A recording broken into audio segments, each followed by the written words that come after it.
Não se turbe o vosso coração, crede em Deus e também em mim. Na casa de meu pai há muitas moradas.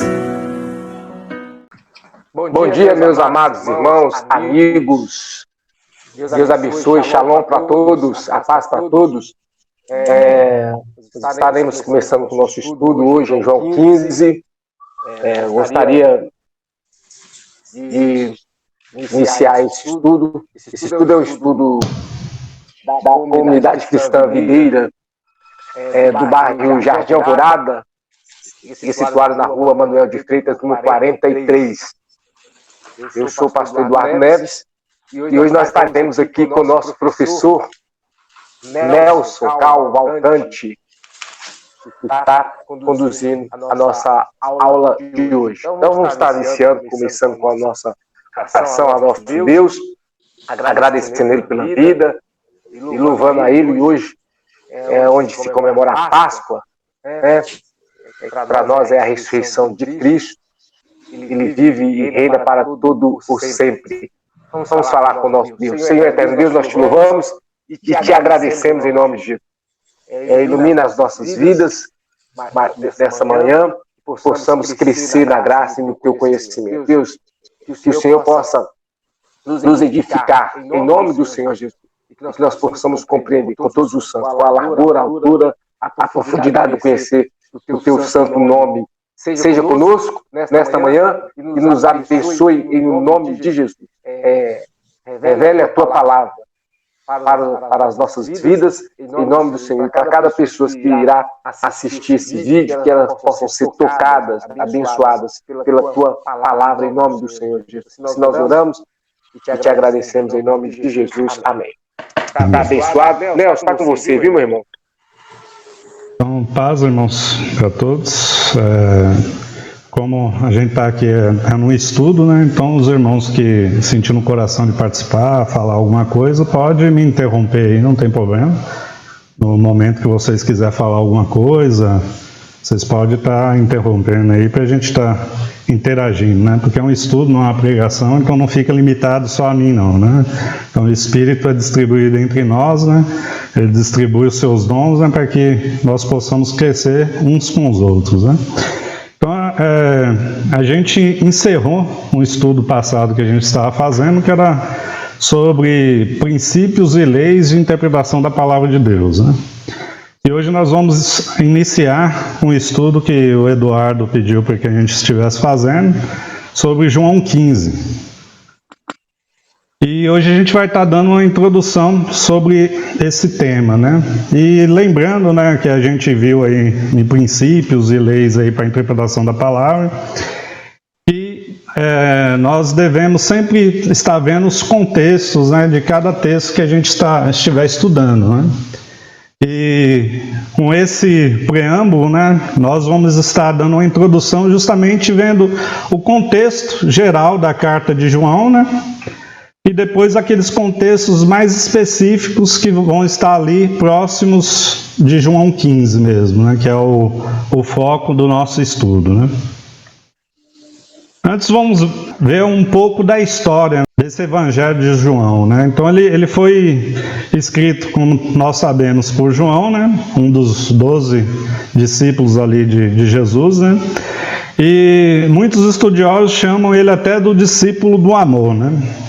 E o que se entende isso, né? A gente pode ver que principalmente esse Evangelho de João, né? A gente vê essa característica, né? De um discípulo que amava bastante ali a Cristo, né?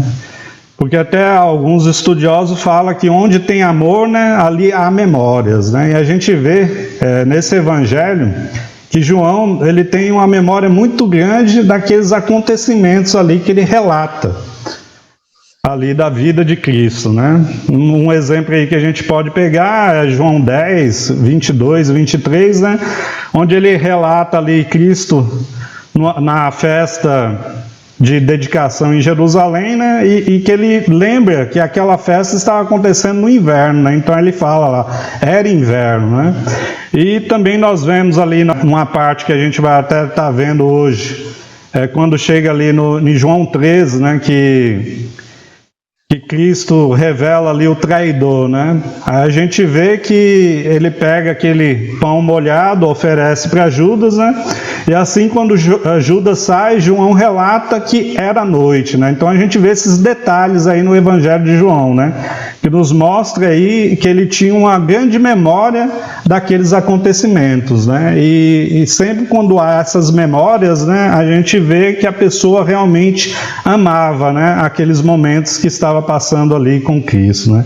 Então ele é um evangelho bem detalhado nessas questões, né? A gente vê esse amor aí desse discípulo aí que é considerado o discípulo do amor, né? E o interessante é que essa carta foi escrita, esse evangelho foi escrito mais ou menos 60 anos depois, né, da morte, ressurreição e ascensão de Cristo, né? E a gente vê que ele tem ainda essa memória, né? Essa memória é bem clara ali daqueles acontecimentos onde ele detalha até alguns pontos do que estava acontecendo ali. A data desse evangelho, a maioria dos estudiosos eles colocam ali nos anos 90 depois de Cristo, né? Agora a gente vai ver o propósito desse evangelho. Para a gente analisar um pouco do propósito desse evangelho, eu vou pedir aos irmãos para estar abrindo as suas Bíblias aí. Vamos lá no início de João mesmo, João 1. Vou estar lendo aqui porque a gente vai estar saltando aqui algumas coisas, só para a gente ter um pouco aí de uma visão geral, de uma visão panorâmica do que é o propósito do Evangelho de João. Então, João 1. Então, no princípio era o Verbo, e o Verbo estava com Deus. E o Verbo era Deus. Ele estava no princípio com Deus. Todas as coisas foram feitas por intermédio dele, e sem ele nada do que foi feito se fez. A vida estava nele, e a vida era a luz dos homens. Vamos agora para o verso 14, para a gente estar vendo aqui mais uns detalhes. E o Verbo se fez carne, e habitou entre nós, cheio de graça e de verdade, e vimos a sua glória como do unigênito do Pai. Vamos agora para o verso 18. Ninguém jamais viu a Deus, o Deus unigênito, que está no seio do Pai, é quem o revelou. Agora vamos para uns versos aqui que até em muitos livros aí de estudo de João nos fala que esses versos aqui é o que revela realmente o propósito desse evangelho de João. Então abre aí João 20, 30 e 31. Na verdade fez Jesus diante dos discípulos muitos outros sinais que não estão escritos neste livro. Este, porém, foram registrados para que creiais que Jesus é o Cristo, o Filho de Deus, e para que, crendo, tenhais vida em seu nome. Então, o que a gente pode notar aí nesses versos que a gente leu, né? Então, a gente vê que tudo que Cristo fazia, ele fazia com um objetivo, né? Ele não realizava ali os milagres deles apenas por uma questão de bondade ou de compaixão, né, pelas pessoas, mas sim ele queria nos ensinar alguma coisa ali nesses sinais que ele estava fazendo aí, que são relatados nesse evangelho. E o propósito disso era o quê? Era revelar a ele mesmo, né? E revelar a ele como Filho de Deus, né? Então, é esse propósito aí que tem o Evangelho de João, né? Como a gente já viu aí, que é o Evangelho que nos fala aí do símbolo da águia, né? E que nos mostra Jesus como Filho de Deus, né? E esse que é o principal objetivo, né? Mostrar Jesus ali como o Filho de Deus, né? Nos revelando ali, além disso, ele como a vida, né? Como a luz, como a verdade, como o pão da vida, como o grão de trigo, a morada, a videira, que é o objetivo nosso, está estudando João 15, né? E propriamente o amor, né? Então a gente vê essa revelação clara aí de Cristo como Filho de Deus, né? E ele dispensando a sua vida nos seus, né? Então esse é o objetivo do Evangelho de João, é mostrar Cristo como Filho de Deus, né? E ele dispensando a sua vida naqueles que creem nele, né? E com essa visão, nós temos que alguns livros aí de estudo de João dividem João de uma certa maneira. E a gente vai estar estudando uma outra divisão também muito singular aí de João, para a gente estar fazendo aí um apanhado geral, um panorama de João, para a gente, antes de entrar em João 15, a gente compreender ali o contexto geral do Evangelho de João. E depois ver ali aquele contexto específico em que estava acontecendo João 15. Então, em alguns livros de estudo de João, eles dividem João ali como um prólogo do capítulo 1, dos versos 1 ao 18, que seria ali uma introdução, um prefácio, né? Nós temos a parte do ministério público de Jesus, que seria ali do capítulo 1, do verso 19 até o capítulo 12. Temos também o ministério de Jesus com seus discípulos, que seria do capítulo 13 até o 17, onde a gente tem ali a oração sacerdotal do nosso Senhor Jesus Cristo. E a paixão e ressurreição, né, que seria do capítulo 18 até o 20. E o 21, capítulo 21, sendo um epílogo, sendo uma conclusão desse evangelho, né? Então isso é uma divisão que a gente encontra na maioria dos livros, né? Na maioria dos livros de estudo a gente encontra essa divisão feita. Às vezes eles colocam a parte do ministério de Cristo e a ressurreição, morte e ressurreição de Cristo juntos também, né? Mas na maioria dos livros a gente encontra essa divisão. Só que hoje a gente vai estar vendo uma outra divisão, que alguns irmãos que eu tenho estudado, que eu tenho visto alguns vídeos deles, eles dividem dessa maneira. Eu achei uma divisão interessante para a gente estar tendo um entendimento geral aí do livro de João, que é dividido em 3 grandes seções, né? E essas seções, elas vão de acordo à ênfase de cada seção. Então a gente vai estar vendo essas 3 divisões aí para a gente estar compreendendo esse contexto geral do Evangelho aí de João. Mas primeiro a gente tem que entender que João, os 5 livros que é escrito por João na Bíblia, ele tem ali no seu cerne, no cerne de todos os livros, a vida e união com Cristo, né? Então sempre ele busca em todos os livros dele relatar isso, essa parte de vida e união com Cristo, né? Então a gente vê lá nas epístolas dele, né? A gente vê principalmente na primeira epístola dele que ele fala várias vezes de permanecer, né? De estar em comunhão com o Pai, com o Filho, né? Assim também como a gente vê nas outras 2 epístolas dele, que ele sempre estará ali falando de estar permanecendo na verdade, né? De andando na verdade. Então a gente vê essa questão da união, né? Nossa com Cristo aí nesses livros de João. E às vezes fica um pouco difícil a gente encontrar essa parte de união, de vida de união com Cristo, quando a gente fala de Apocalipse, que é um outro escrito de João aí, né? Porque a gente sempre quando fala de Apocalipse, a gente vai estar lembrando do anticristo, vai estar lembrando da besta, dos dragões, né? Daqueles acontecimentos catastróficos, né? E esquece realmente de visualizar Cristo naquele livro, né? Ele lembrando aí que no início do livro, ele nos revela o quê? Ele nos revela justamente Cristo, né? E Cristo e suas e as igrejas, né? As 7 igrejas. Né? Então mostrando um pouco dessa união. Mas para a gente ter um pouco mais da clareza da vida de união com Cristo em Apocalipse, vamos abrir Apocalipse 21. Então Apocalipse 21, vamos ler dos versos 1 até o 3. E vi um novo céus e uma nova terra, porque já o primeiro céus e a primeira terra passaram, e o mar já não existe. E eu, João, via a cidade santa, a Nova Jerusalém, que Deus descia do céu, adereçada como uma esposa ataviada para o seu marido.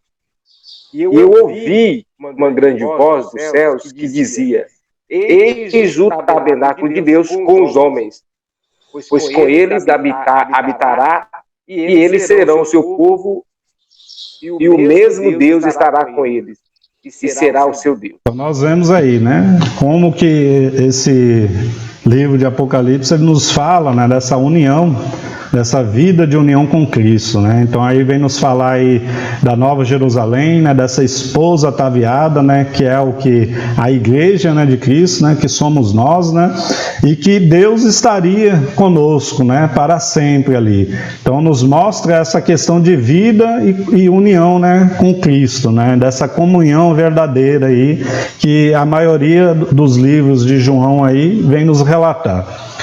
E não é diferente nesse evangelho que nós estamos estudando, né? Esse evangelho ele vem nos falar justamente sobre essa vida de comunhão com Cristo, né? E vamos agora analisar essas 3 grandes sessões que eu falei com os irmãos referente à ênfase que é dada em cada uma dessas sessões, né?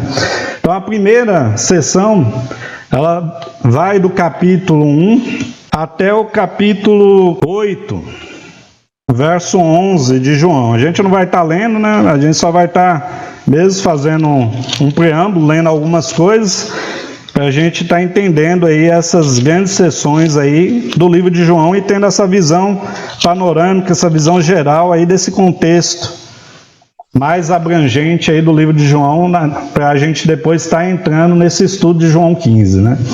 Então aí, essa primeira sessão, ela tem uma ênfase sobre a vida, né? Então nós vemos ali que ele fala que ele é a vida, né? Vamos abrir aí em João 1, 4, a gente já até leu, mas para reforçar. Nele estava a vida, e a vida era a luz dos homens. Então nós vemos aí que logo no início vem nos relatar sobre essa questão da vida, né? De Jesus como a vida. E nós teremos aí capítulo 7, verso 38, que já é quase no finalzinho dessa sessão, vai nos falar também um pouco dessa questão da vida, só que agora de uma forma diferente, em uma ótica diferente, que a gente vai estar analisando isso daqui após a leitura. Quem crê em mim, como diz as Escrituras, rios de água viva correrão do seu ventre. Então nós vemos aí, nessa primeira sessão vem nos falar da vida. E fica claro para nós que, além de falar da vida, ele também nos mostra essa vida de comunhão, né? Porque primeiro fala ali, em João 4 que nós lemos, né? Que ele era a vida. Em João 7,38 nós vemos que essa vida agora ela é dispensada nos seus, né? Então agora aqueles que creem, né, fluirão rios de água viva sobre eles, né? Então a gente vê que no princípio ele era a vida e essa vida foi dispensada agora na igreja, né? Então a gente vê essa questão dessa vida de comunhão, né? Essa vida de união com Cristo, e sempre ele vai estar fazendo esse contraponto, né? No evangelho todo, né? Falando dele como alguma coisa importante, e essa coisa importante é dispensada nos seus, né? Naqueles que creem em Cristo, né? Então a gente vê que nessa primeira sessão a ênfase é a ênfase em vida, né? Na vida de Jesus, e essa vida sendo dispensada em nós. Na segunda sessão aí, que vai do capítulo 8, do verso 12 até o capítulo 12, nós vamos ver aí a ênfase na luz da vida, né? Então vamos abrir 8, verso 12, para a gente estar iniciando aí a nossa leitura. Falou-lhes, pois Jesus outra vez, dizendo: Eu sou a luz do mundo. Quem me segue não andará em trevas, mas terá a luz da vida. Então nós vemos aí ele falando que ele é a luz, né? E essa luz do mundo, né? Agora a gente vai lá no capítulo 12, no verso 36. Então primeiro nós temos Cristo como a luz, né? A luz que dá a vida, né? Essa luz da vida. Enquanto tendes luz, crede na luz, para que sejais filhos da luz. Essas coisas disse Jesus, e retirando-se, escondeu-se deles. Então nós vemos aí que essa luz agora, ela é transferida aos seus, né? E aqueles que recebem essa luz, eles se tornam filhos da luz, né? Então nós vemos esse contraponto, né? Em que Cristo é a luz e essa luz é dispensada nos seus, né? Essa luz é agora guardada na sua igreja, né? Na sua igreja recebe essa luz ali como uma herança de Cristo para eles, né?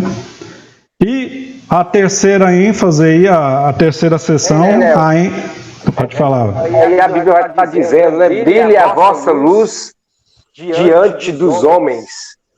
Mateus vai estar dizendo isso, né? Mateus capítulo 5, né? Assim também brilhe a vossa luz diante dos homens. Então essa luz que nós recebemos do Senhor, a gente precisa fazer com que ela se radie, né? Para que possa alcançar também outras vidas. Como o Senhor nos chama de luzeiros desse mundo, né? Ele nos chama de luz. Não pode se colocar um luzeiro debaixo da candeia, debaixo do velador, né? É tão importante isso, porque nesse mundo que nós estamos vivendo, esse mundo de trevas, esse mundo de escuridão, nós precisamos permitir que essa luz de Deus em nós, que ela possa assim brilhar, né? A gente não deve ofuscar, a gente não pode permitir, não deve também ofuscar a luz de Deus em nós, ou seja, obstruir a luz de Deus na nossa vida. Por isso que ele fala assim, brilhe também a vossa luz diante dos homens. Quando ele fala assim também, brilhe a vossa luz, é porque nós temos condições de sermos luz. Porque essa luz dele já está em nós. Já faz parte da nossa vida. Se a nossa vida realmente estiver em Cristo Jesus. É isso? É importante. Pode falar. Aproveitar aí a palavra do pastor Eduardo. Você colocou essa questão da luz, eu achei muito interessante. E nos momentos, principalmente nos momentos de mais trevas, que a igreja tem que manifestar com luz, a igreja que tem a palavra verdadeira. Nós, como cristãos, temos que estar iluminando o mundo. E a gente percebe, de certa forma, como os finais dos tempos estão chegando, porque nesse momento difícil que nós estamos passando, parece que a luz está bem fraquinha.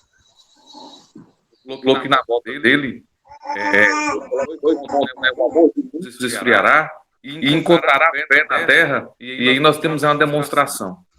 Tantas palavras, tantas erudições, tantas teologias, e no momento de trevas, não tem uma oferta, não tem uma oferta.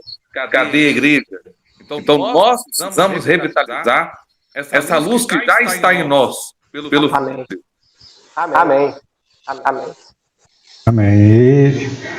E é como a palavra diz, né? Vai altas horas, né? Então nós estamos nessa alta horas, né? E nós precisamos buscar ali como a lua, né? Que é um símbolo da igreja, né? Um tipo da igreja, né? Está iluminando nessa noite, né? Até que o dia venha raiar, né? E que Cristo venha estar conosco, né? Então, por isso que ele dispensa essa luz em nós, né? Para que nós sejamos esse luzeiro, né? Para estar iluminando o mundo nessa escuridão, né? As pessoas que estão no mundo vivendo nessa escuridão. Então, nós vimos aí essas duas sessões, né? Onde a primeira sessão nos fala da vida, né? A segunda sessão nos fala da luz, né? Dessa luz da vida, né? Onde ele dispensa tanto a vida como a sua luz na sua igreja, né? No seu povo. E agora a gente vai para a terceira e última sessão, que vai do capítulo 13 até o final aí de João, capítulo 21. E a ênfase nessa sessão, ela está direcionada no amor, né? Então vamos abrir lá João 13:1, para nós estarmos vendo essa ênfase do amor. Ora, Antes da festa da Páscoa, sabendo Jesus que já era chegada a sua hora de passar deste mundo para o Pai, como havia amado os seus que estavam no mundo, amou-os até o fim. Então nós vemos aí essa questão do amor de Cristo para conosco, né? E não é um amor simples, né? Porque a palavra aí nos fala que Ele nos amou até o fim, né? E quando você vai nesses livros que falam sobre os termos bíblicos, né? Nós vemos que lá na tradução do original fala assim de um amor até o fim, de um amor pleno e de um amor para sempre, né? Então a gente vê esse grande amor de Deus, né? Onde Ele nos ama eternamente, né? Ele nos ama para sempre, né? Esse é um amor completo. Agora vamos lá em João 21. Antes de lermos aí João 21, só comentar um pouco para a gente entender o que estava acontecendo aí, né? Então, aí vai estar nos falando de um momento entre Pedro e Jesus, né? Então nós sabemos que Pedro, lá no início, né, do Evangelho, lá próximo do momento em que Jesus vai ser entregue, né, Pedro afirma para Jesus, né, que ele não deixaria que aquilo acontecesse, né, e que ele morreria por Cristo, né.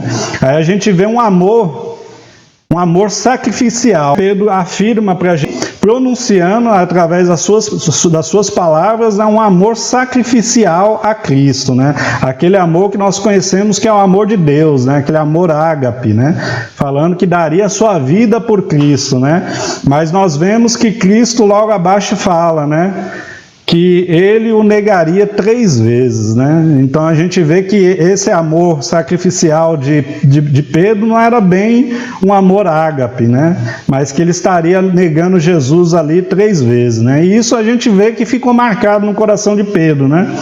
Tanto que quando ele nega a Jesus, né, as escrituras dizem que ele sai, né, naquele local onde ele estava e vai no canto ali chorar amargamente, lembrando do que foi falado ali por Cristo para ele, né? E aí a gente vai entrar nesses versos que nós vamos estar lendo, né? Que é o que ocorre, né? Em que Pedro sai para pescar ali com mais 6 discípulos, né? E tenta pescar e não está conseguindo pescar nada. E de repente eles vê um homem na margem ali. E esse homem pede para que eles joguem à sua direita, né? E na hora que eles jogam, eles começam a puxar e aí começa a vir aquela rede cheia de peixe, né? E João acaba entendendo que aquele homem era Jesus Cristo, né? Ele é o primeiro que entende isso. Ele avisa para os outros discípulos e Pedro ali, no desespero, acaba pulando e sai nadando ali como se fosse uns 90 metros, mais ou menos, de 90 a 100 metros, até chegar à margem, né, e chegar em Cristo, né? E naquele momento lá, ele vê Cristo ali com um braseiro. E aí a gente vai ter essa cena que nós vamos estar lendo aí nos versos 21, do 15 ao 17. E depois de terem jantado, disse Jesus a Simão Pedro: Simão, filho de Jonas, amas-me mais do que estes? E ele respondeu: Sim, Senhor, tu sabes que te amo. Disse-lhes: apacenta os meus cordeiros. Tornou a dizer-lhe a segunda vez: Simão, filho de Jonas, ama-me? Disse-lhes: Sim, Senhor, tu sabes que te amo. Disse-lhes: apacenta as minhas ovelhas. Disse-lhe a terceira vez: Simão, filho de Jonas, ama-me? Simão entristeceu-se por lhe ter dito a terceira vez: ama-me. E disse-lhe Jesus: Senhor, tu sabes de tudo. Tu sabes que eu te amo. Jesus disse: apacenta as minhas ovelhas. Então aí, irmãos, a gente vai ter nessa cena aí a dispensação do amor de Cristo nos seus, né? Tipificando aí os seus como Pedro, né? Mas uma coisa interessante que nós vemos aí é que quando Cristo pergunta as 2 primeiras vezes para Pedro se ele ama, ele pergunta usando a palavra ágape, né? Então ele desejava Pedro o amasse com o amor dele, né? Um amor de Deus, né? Mas porém todas as vezes Pedro responde, ele responde com amor filhos, né? Aquele amor mais de irmãos, né? Aquele amor mais familiar, né? Um amor inferior àquilo que Deus procurava dele, né? Mas, porém, como nós sabemos que Cristo nos conhece, né? Tanto que ele conheceu Pedro, né? Que ele sabia que Pedro, mesmo falando que tinha um amor sacrificial por ele, ele estaria o negando, né? E nós vemos que na terceira parte, aí nessa terceira pergunta que Cristo faz a Pedro, ele já faz com o amor filhos, né? Então Deus, ele se abaixa, né? Ele se nivela ao homem para fazer com que esse homem suba com ele até o seu amor ágape, né? Então, ele viu que como Pedro era falho, e Pedro estava vendo que ele era falho, né? Porque ele estava falando ali que amava ele com amor filhos, né? Um amor de afeição. Ele viu que Pedro era falho e ele se abaixou a Pedro para poder levantá-lo para esse amor maior que é o amor de Cristo, né?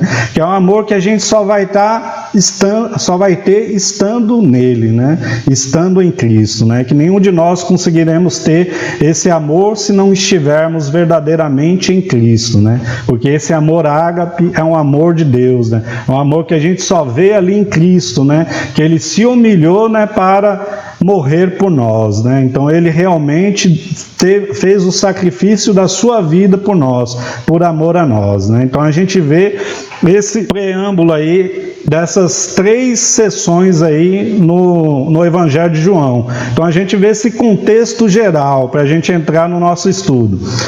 Por que a gente está tomando isso? Porque a gente esteve estudando aí algumas aulas passadas justamente sobre essa questão, né, dos princípios e leis de interpretação. E nós sabemos que em umas das leis de interpretação é estar sempre olhando o contexto geral ali do texto, bem para a gente entender, né? A gente não está indo apenas no texto e às vezes tentando ali interpretar o texto pelo texto, né? E a gente sabe que a Bíblia nos fala que tem que ter 2 ou 3 testemunhas, né? Então a gente está levando isso, né? Vendo o contexto no geral para a gente chegar nesse capítulo que vai ser o objetivo do nosso estudo. Porém, mesmo ainda chegando nesse capítulo, nós temos que entender que existe uma estrutura ali de capítulos que vão fazer parte de um mesmo cenário. Então a gente também vai estar buscando estudar essa estrutura antes de chegar ali em João 15 para estar estudando João 15, né? Porque senão a gente não vai conseguir pegar um entendimento ali do contexto remoto, do contexto imediato. E essa estrutura está no quê? No que muitos estudiosos chamam de discurso de intimidade de Jesus. Então, um discurso de intimidade do nosso Senhor Jesus. O porquê disso? A gente vai ver que os capítulos 14, 15 e 16, ele está num contexto em que Cristo está fazendo ali um discurso para os seus discípulos, né? Então, a gente vai estar buscando estudar dessa maneira, para não tirar ali o capítulo 15, que seria ali, vamos dizer ali, naqueles textos sanduíche, né? Que seria o recheio desse sanduíche, né? Então, nós temos os capítulos 14, 15 e 16 ali como um discurso antes de chegar o momento do sacrifício do nosso Senhor Jesus Cristo na cruz, né? E além desses capítulos nós temos o 17, só que o 17 a gente pode deixar ele à parte, até porque ele é um capítulo, vamos dizer assim, muito, muito profundo, né? Porque ali vem falar de uma oração sacerdotal de Cristo, né? E muitos dos grandes eruditos da Bíblia, né, fala que quando a gente vai até estudar esse capítulo 17, nós temos que desatar a nossa sandália, né? Porque ali está nos falando de uma oração ali de Cristo, uma oração muito forte sobre os seus, né? Sobre aqueles que estariam entrando nessa família, nessa união com Cristo, né? Então a gente, para estudar o capítulo 15, por isso que eu estou fazendo essa introdução, da gente ter o contexto geral do Evangelho de João, né? Dividindo nessas 3 sessões que a gente viu, né? Onde nos fala ali da vida, né? De Deus, de Cristo como a vida, onde nos fala de Cristo como a luz, essa luz do mundo, essa luz que é dispensada a nós, essa vida que é dispensada a nós, e na última sessão que nos fala de Cristo como amor, né? Esse amor ágape, esse amor em que nós só teremos estando nele, vivendo nele, permanecendo nele, né? Então esse amor sacrificial, né? Aí vem nos falar, aí nós temos esse preâmbulo todo aí de João, né? Para a gente conseguir chegar nesse capítulo 15 e conseguir ter uma compreensão melhor dele, né? Mas lembrando que ainda assim esse capítulo 15 ele está num contexto menor, num contexto imediato, que são os capítulos 14 e 15 e 16, né, que vem nos falar desse discurso da intimidade do nosso Senhor Jesus Cristo, né? Então, para isso, a gente vai estar introduzindo hoje, acho que a gente vai estar encerrando por hoje com essa introdução, para depois a gente começar a falar sobre ali o capítulo 14, mais especificamente, pegando um panorama dele, o capítulo 16 também pegando um panorama dele para se aprofundar ali no capítulo 15, que nos fala da videira verdadeira. Nós vamos ver primeiro esse contexto imediato que estava ali nesse discurso de Cristo, né, para os seus discípulos. E para a gente entender esse contexto imediato, aí a gente tem que ver o capítulo 13, né, porque é ele que vai nos indicar esse contexto imediato, né. E para isso, para a gente ter um quadro aí pintado desse contexto, vamos ler Lucas para a gente entender o que estava acontecendo ali, antes de Cristo começar a pronunciar esse discurso para os seus discípulos, né?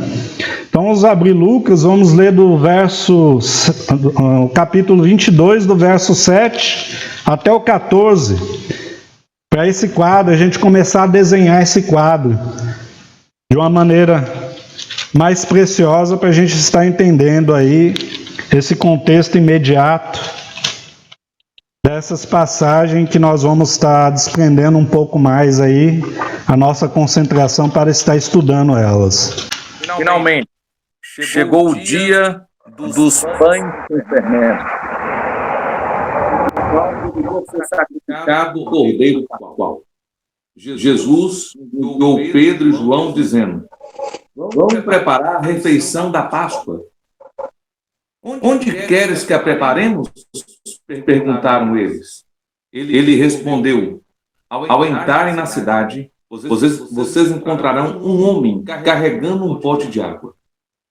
Sigam-no até a casa em que ele entrar e digam ao dono da casa: o mestre pergunta, onde é o salão de hóspedes no qual poderei comer a Páscoa com os meus discípulos? Ele nos mostrará uma ampla sala no andar superior, toda mobiliada. Façam ali os preparativos. Eles saíram e encontraram tudo como Jesus lhe tinha dito. Então prepararam a Páscoa. Quando chegou a hora, Jesus e os seus apóstolos reclinaram à mesa. Então nós vemos aí esse cenário, né? Então ali, Cristo sentado com os seus 12, né? Para poder estar ali compartilhando dessa Páscoa, né? E esse cenário ele vem ter uma continuidade aí em João 13, que a gente vai estar dando uma estudada hoje, né? Mas qual o ponto principal que eu quero pegar aí para a gente ter esse cenário para não entrar nos demais capítulos aí 14, 15 e 16. É que nesse cenário ali nós vamos ter o momento da ceia, dessa última ceia que Jesus faria ali com seus discípulos, né? Em que em outros evangelhos ele fala que ali seria aquela última ceia e que ele estaria fazendo essa ceia novamente quando viesse pela segunda vez aqui para o mundo, né, para resgatar os seus, né, estaria fazendo conosco, né, com a igreja, essa ceia novamente, né, mas que ali nos relata um momento importante, vamos dizer assim, para a nossa visão aí plena desse acontecimento, não é? Qual seria essa revelação que nos estaria trazendo aí em João 13, né? É uma revelação em que Cristo, ele estaria dando o golpe final para vencer o mundo, né? Então estaria ali, nessa cena, a cena que a gente vai estar estudando aqui, que eu vou estar pegando como ponto-chave desse capítulo, é uma cena que vai nos mostrar que Cristo dá o golpe final para a vitória dele sobre o mundo, né? E o que seria esse golpe final? Vamos primeiro entender o que é a vitória sobre o mundo, né? Porque Cristo mesmo ele falou, né, que no mundo nós teremos aflições, né, mas que nós possamos ter bom ânimo, né? Que ele venceu o mundo, né? Mas o que seria essa vitória sobre o mundo, né? Vamos ler lá em João, 1 João 2, para a gente entender o que seria essa vitória sobre o mundo. 1 João 2, versos 15 e 17. Não ameis o mundo, nem o que no mundo há. Se alguém ama o mundo, o amor do Pai não está nele. Porque tudo o que há no mundo, a concupiscência da carne, e a concupiscência dos olhos e a soberba da vida não é do Pai, mas do mundo. E o mundo passa, e a sua concupiscência, mas aqueles que fazem a vontade de Deus permanecem para sempre. Então, irmãos, tudo que o mundo tem para nos oferecer está resumido aí nessas três coisas que nos é anunciada nesse evangelho, né? Que é a concupiscência da carne, a concupiscência dos olhos e a soberba da vida, né? Então, tudo que o mundo tem a nos oferecer está resumido nessas três coisas, né? E nós sabemos que Cristo venceu o mundo, né? Tanto que em Hebreus, vamos abrir Hebreus lá, Hebreus 4, verso 15, vai nos falar que Cristo, ele sofreu todas essas coisas para poder ele compadecer de nós, né? E a gente vê muitas questões da tentação de Cristo que nos é anunciada no Evangelho, né? Mas nós esquecemos, né, que Cristo ele teve uma vida, né? Uma vida como a nossa, né? Até os seus 33 anos, né? O momento que ele começou ali a estar anunciando o Evangelho, mas que ele teve uma vida normal como a nossa. E aí em Hebreus vai nos falar isso. E de toda maneira que nós fomos tentados hoje, ele também foi tentado ali na sua vida carnal, né? Então Hebreus 4:15. Porque não temos um sumo sacerdote que não possa compadecer-se das nossas fraquezas, porém um que como nós em tudo foi tentado, mas sem pecado. Então, aí nós temos que ele foi tentado em todas as coisas, né? Então, tudo como nós passamos, ele também passou, né? Então, ele teve uma vitória sobre todas essas coisas que nós passamos, né? Essas coisas que o mundo ali nos oferece, né? E que está resumido nessas três coisas aí que 1 João nos fala, né? Que é a concupiscência da carne, concupiscência dos olhos e soberba da vida. E Hebreus nos fala que ele venceu em tudo, como nós. Em todas as tentações como nós passamos, ele passou e venceu tudo sem pecado, né? Mas a gente vai ver que nessa passagem aí de João 13, ele dá o golpe final sobre todas essas coisas, né? Ali que ele vai dar o golpe final para a sua vitória sobre o mundo.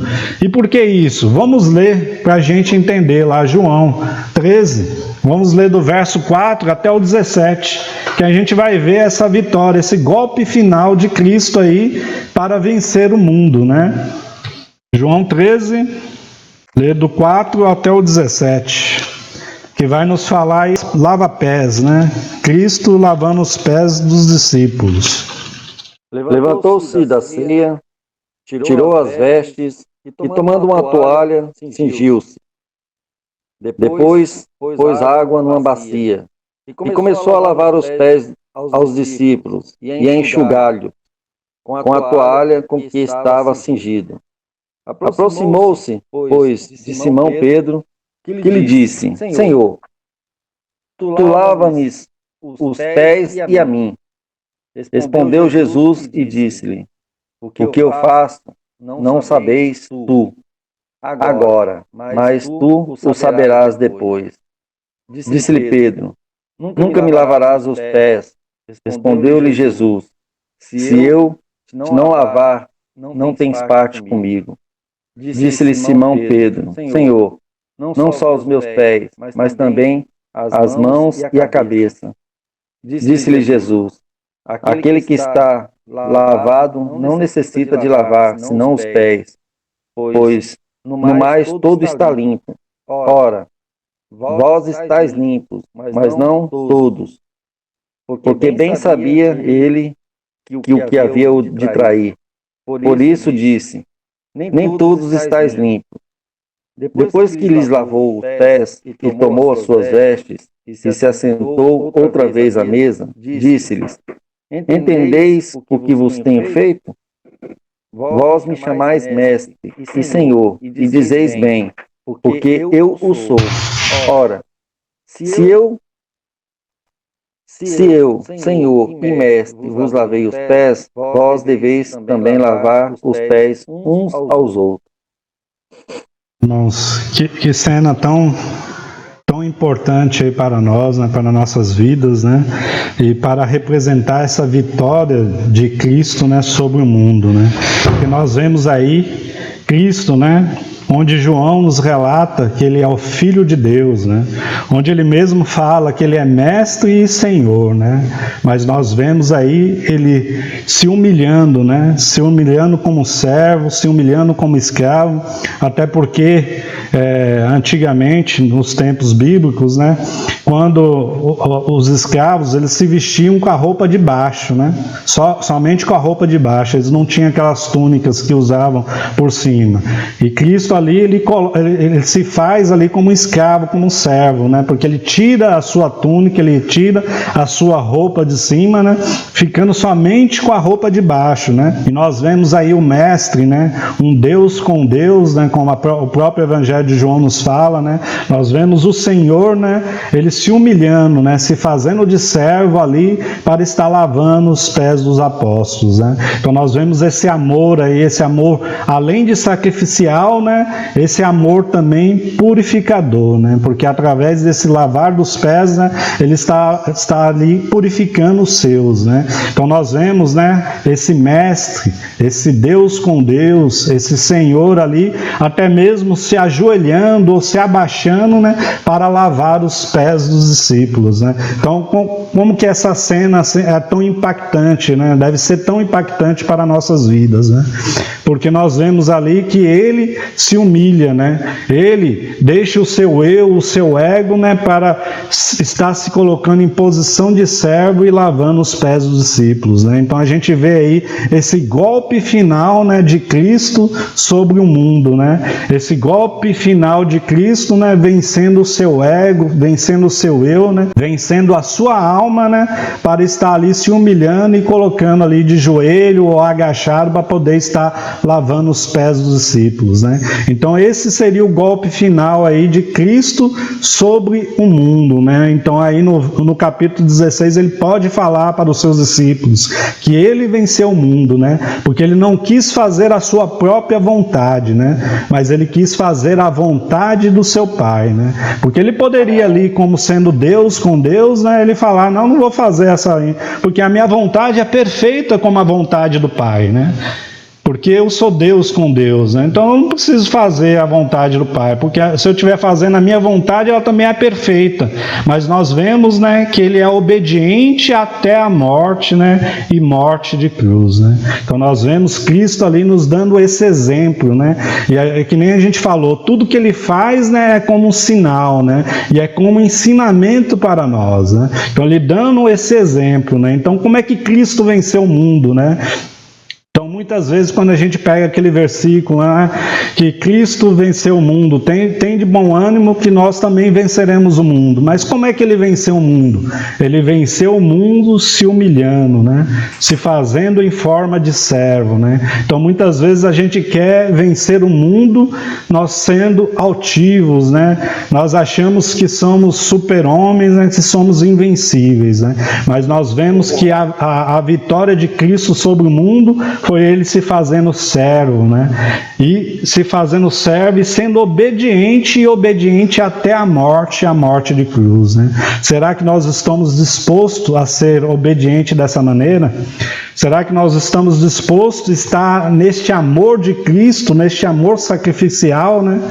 Em chegar um momento em que estivermos passando alguma dificuldade, ou às vezes alguém pedindo para que nós renegamos a Cristo para podermos ter nossas vidas salvas, será que nesse momento nós vamos falar, não, vamos continuar com Cristo e vamos morrer por Ele, estando e permanecendo nesse amor de Cristo, né? Nesse amor ágape, nesse amor verdadeiro, nesse amor sacrificial. Então nós vemos aí que nesse contexto imediato desses textos que nós vamos desprender um estudo maior, dos textos ali que é chamado de discurso de intimidade do nosso Senhor com seus discípulos, nós vemos essa cena toda, né? Esse cenáculo onde os discípulos estavam ali, sentados, em que Jesus dá o golpe final na sua vitória sobre o mundo, né? Se cingindo de uma toalha, né? Onde o símbolo maior dessa vitória é o quê? A toalha e a bacia, né?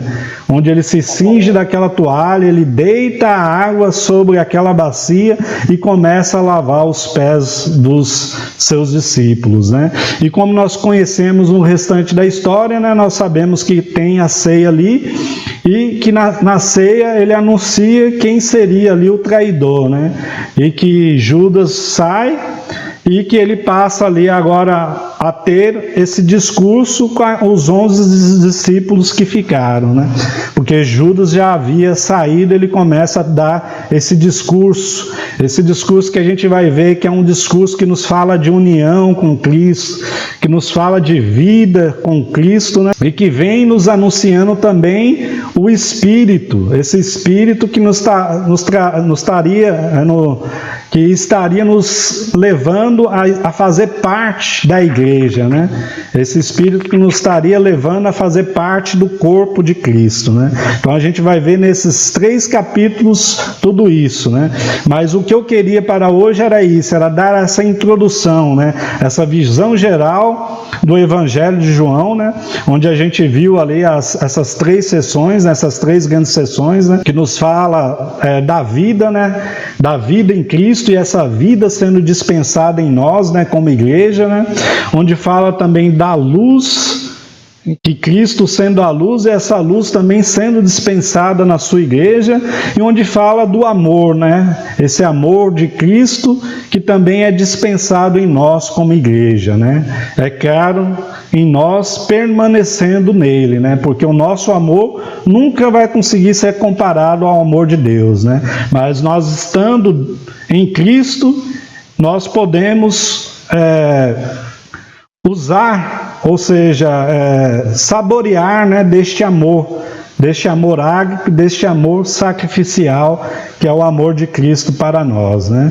Então hoje a gente vai estar encerrando nessa visão geral do Evangelho e nessa visão ali remota desse contexto, né? Onde nos fala ali daquele cenáculo, dos discípulos ali para fazer a última ceia com Cristo, né? E nessa ceia, Cristo se humilhando, né? Se fazendo servo e lavando os pés dos discípulos, e aqueles acontecimentos da identificação do traidor ali nessa ceia, né, de quem estaria traindo Cristo neste momento. Aí para as próximas aulas a gente vai estar entrando, vendo também uma visão mais geral ali dos capítulos 14 e 16, para estar aprofundando um pouco mais no capítulo 15, que é o foco aí do nosso estudo. O livro de João, por mais que a gente tenta dissecá-lo, é apenas em alguns estudos, não seria possível, né? Porque tem muitas riquezas o Evangelho de João. Até mesmo é considerado como a mini Bíblia, né? De tão amplo e de tanto assuntos que são abordados, ele é considerado como uma mini Bíblia. Tem todos os assuntos ali contidos no Evangelho de João. O interessante é que quando você falou sobre o amor de João, né, considerado como um apóstolo do amor, é interessante que quando você relata que João ele teve a condição de guardar, de memorizar, de ter na sua memória os fatos que aconteceram de uma forma detalhada, até mesmo, como você disse, que essa carta foi escrita, segundo os historiadores, foi escrita 60 anos depois da morte de Cristo. Então, o que acontece? A gente percebe que, pelo amor que João tinha, né, onde há amor à memória, né, onde há amor à memória, eu achei muito interessante a forma de João ter guardado esses detalhes dos acontecimentos de Cristo, né? E a gente vê também que o que nós temos estudado nessa carta, lógico que nos traz uma visão muito clara e panorâmica no sentido de como esses 3 pontos que você abordou para dar esse estudo para nós sobre a questão da vida, né? Sobre a questão da luz, sobre a questão do amor. Eu entendo que no próximo encontro que tivemos, no Evangelho de João, capítulo, quando nós começarmos a estudar o Evangelho, ali o capítulo 15 de João, teremos mais uma base, uma estrutura para compreendê-lo melhor. E também, finalizando, eu achei interessante essa frase que você abordou e colocou, né, que o maior símbolo da vitória de Jesus foi a toalha e a bacia. Já até surgiu aqui o tema de uma pregação. Né? O maior símbolo da vitória de Jesus foi a toalha e a bacia. Mostrando ali, mesmo que ele sendo filho de Deus, o Deus encarnado, o verbo vivo, né? Mas mostrou também a sua humildade, né? A sua humildade nos igualando a um servo humilde, e esse também foi um dos maiores símbolos da vitória de Cristo. Deus abençoe mesmo, e bola para frente, a gente vai estar estudando mais e aprendendo mais, né? Vamos fazer uma oração para estar encerrando? Senhor, amado Pai, te agradecemos, ó Deus, por este momento, Senhor, de comunhão, Senhor, mesmo que à distância um com os outros, ó Pai. Essa comunhão através da Tua Palavra, Senhor, tentando compreender um pouco mais de Ti, Senhor.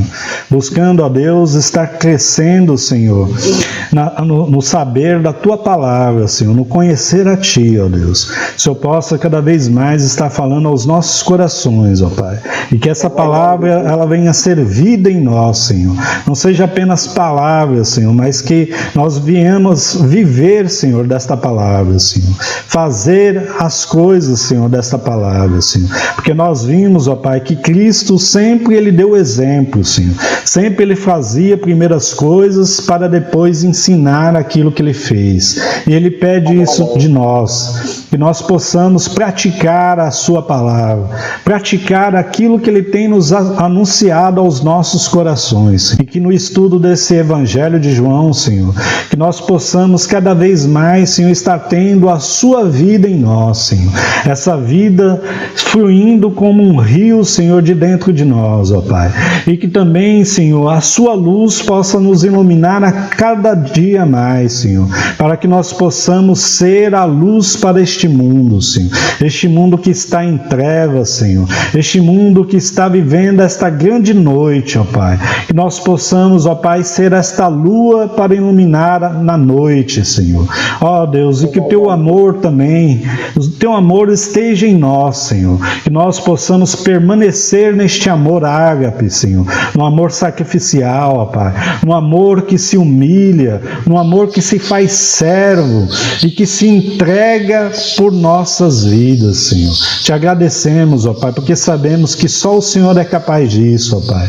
Porque sabemos que nós não somos capazes de nada se não estivermos diante de Ti, se não estivermos à Tua sombra, ó Deus. Que o Senhor possa, ó Deus, trabalhar isso em nossas vidas, Senhor. E cada dia mais a Sua vida, essa vida eterna, ela venha estar nos preenchendo, Senhor. Que cada dia mais a Tua luz, Senhor, essa luz eterna esteja, Senhor, nos iluminando, ó Pai. E que cada dia mais nós possamos permanecer no Teu amor, ó Pai. Porque só o Seu amor é um amor verdadeiro, é um amor real.